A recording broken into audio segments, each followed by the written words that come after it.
ख़ज़ा के रंग आँखों को ठंडक सी पहुँचा देते हैं, लेकिन साथ-साथ दिल उदास भी होता है, क्योंकि बहारें रुखसत हो रही होती हैं और एक नए मौसम की नवीद सुना रही होती है, दिल उदास-सा और बोझल-सा होता है। लेकिन मनाज़िर अगर ऐसे हों, तो दिल कहाँ बोझल होता है। मैं इस वक़्त चिलिम शेरकुली में मौजूद हूँ और यहाँ पर हम ठहरना नहीं चाह रहे थे, लेकिन मनाज़िर ने हमें ठहरने पर मजबूर कर दिया। गो कि हमारा सफ़र इंतहाई लंबा है और हमने स्कर्दू पहुँचना है, लेकिन दिल यहाँ पर ठहर सा गया और हमने फैसला कर लिया कि यहाँ पर थोड़ी देर के लिए ठहरते हैं, ताकि इस मंज़र को हम अपनी आँखों में तो यकीनन कैद कर रहे हैं और इस मंज़र को शायद ही भूल पाऊँ।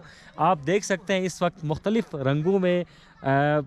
रंगों में ढका हुआ है शेरकुली का इलाका और ख़ज़ा के रंग आपको जा बजा बिखरे दिखाई देते हैं और अतराफ़ में सलीके से बने घर और इन घरों में रहने वाले लोग कहते हैं किसी ज़माने में मकान जो है वो कच्चे हुआ करते थे, लोग सच्चे हुआ करते थे। यहाँ पर लोग आज भी सच्चे हैं और मकानात आज भी कच्चे हैं। यहाँ पर एक अजीब सी फीलिंग है, एक फितरत के बहुत ज़्यादा करीब मैं अपने आप को महसूस कर रहा हूँ। गुरूब आफ्ताब का वक्त है और यहाँ के एक मुकामी फ़र्द इस वक्त जिनके आबा व अजदाद का ताल्लुक़ इस इलाके से है, यहाँ से उनकी बड़ी अटैचमेंट है, उनसे हम बात करते हैं। शेख अब्बास साहब इस वक्त हमारे साथ मौजूद हैं।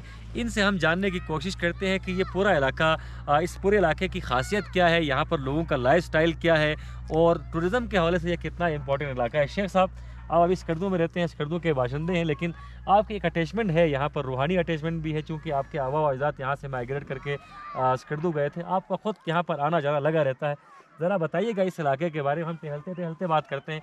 भट्ट साहब को आगे छोड़ते हैं, चूँकि भट्ट साहब भी यहाँ पर बहुत ज़्यादा बेकाबू मुझे दिखाई दे रहे हैं। जब कभी फितरत देखते हैं तो बहुत बेकाबू हो जाते हैं। हम टहलते-टहलते बात करते हैं ताकि इन मनाज़िर को हम कैप्चर भी कर सकें और ज़रा मोहल्ला भी देख सकें। जी अंजुम साहब, ये हमारा आबाई इलाका है। हमारा आबा अजदाद यहाँ से हिजरत करके स्कर्दू गए हैं। हमारे यहाँ पे अब तक ज़मीनें जायदादें यहीं पे हैं। कुछ अच्छा। हमारे फैमिली के लोग भी यहाँ पे रहते हैं। ये बहुत खूबसूरत एरिया है। आप इसको दुनिया के अंदर जन्नत का टुकड़ा कह सकते हैं। बिल्कुल, बिल्कुल कह सकते हैं। बहुत कोई खूबसूरत मुबालिगा नहीं इलाका है। इसमें। अगर इस इलाके के अंदर थोड़ी सी सहूलियात दे दें टूरिज़म के हवाले से, टूरिज़म मिनिस्ट्री यहाँ पे तवज्जो दे दे, यहाँ पे रोड्स को और कम्युनिकेशन सिस्टम को ठीक किया जाए और यहाँ पे सिग्नल वगैरह मुहैया हों, तो यहाँ टूरिज़म बहुत बूस्ट कर सकता है। ये वो इलाका है जो पूरा जीबी की तकदीर बदल सकता है।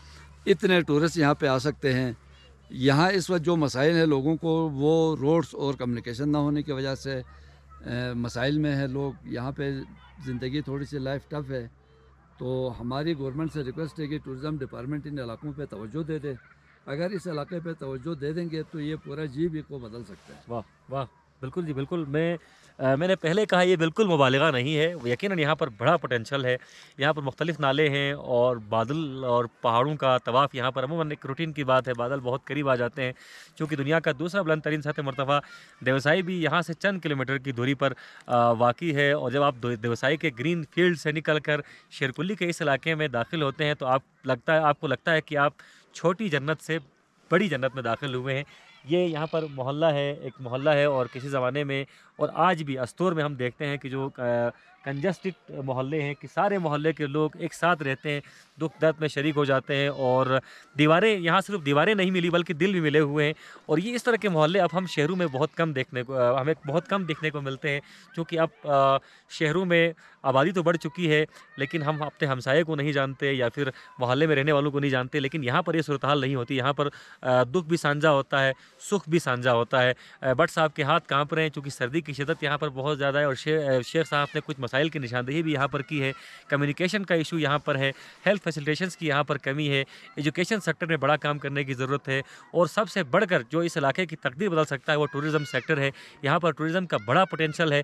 अगर मिनिस्ट्री ऑफ टूरिज़्म यहाँ पर तवज्जो दे, सड़कों की हालत बेहतर बनाई जाए, सयाहों के लिए यहाँ पर हट्स बनाए जाएँ और टूरिस्ट फैसिलिटेशन सेंटर्स बनाए जाए, इंफॉर्मेशन डिस्क बनाया जाए, तो ये इलाका गिलगित बल्तिस्तान को लीड कर सकता है टूरिज़्म के शोबे में। और क्यों ना लीड लीड करे, क्योंकि साथ-साथ दुनिया का बुलंद तरीन सतह मर्तफ़ा व्यवसायी मौजूद है, लोग व्यवसाय आते हैं, लेकिन मालूमात ना होने की वजह से यहाँ से गुज़रते हैं, लेकिन इस इलाके के बारे में यकीनन एक तासुर तो लेके जाते हैं, आँखों में एक ठंडक सी लेके जाते हैं, लेकिन चूँकि उनके पास मालूमात नहीं होती, यहाँ पर कोई इन्फॉर्मेशन डेस्क भी नहीं है, क्योंकि वाइल्ड लाइफ़ के एहलकार यहाँ पर मौजूद होते हैं, यहाँ पर एक इन्फॉर्मेशन डेस्क बनाया जाए और साथ-साथ कम्युनिकेशन के निज़ाम को बेहतर बनाया जाए, सोशल मीडिया के ज़रिए इसकी तशहीर की जाए, तो ये इलाका लीड कर सकता है। स्कर्दू टीवी के लिए मैं साइन ऑफ कर रहा हूँ अपने साथी रिपोर्टर कासिम भट्ट के साथ। अल्लाह ताला हम सब का हामी व नासिर हो। पाकिस्तान ज़िंदाबाद। अल्लाह हाफ़िज़ व नासिर। अच्छा मुसल्लफ़ होगा अभी ये फौजी वाला बंदे भी हैं।